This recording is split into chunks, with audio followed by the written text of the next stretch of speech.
Today marked the first day of our immersion week. We arrived in Hangzhou at 2:30 p.m. and headed straight to the hotel to check in. After best photo shoot, we went out for a city walk to explore Hangzhou.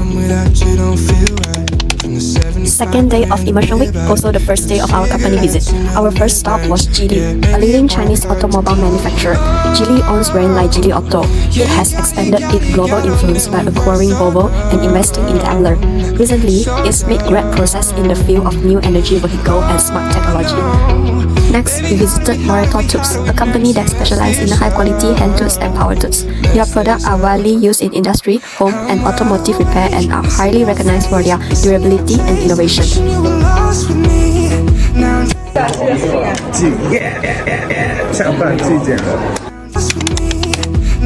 Third day of immersion week, we visit Kuka Home. As one of China's leading home furniture brands, Kuka Home focuses on producing and selling high-quality furniture products. The brand is known for its comfort, design, and functionality, with products sold in both domestic and international markets. Kuka Home is also committed to promoting green manufacturing and sustainable development, making it one of the key representatives in the home furniture industry.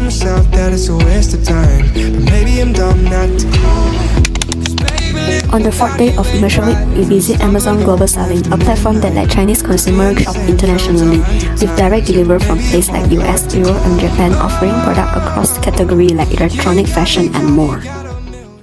And that's a wrap on our immersion week, filled with exciting company visit and valuable learning experience. See you next semester for more.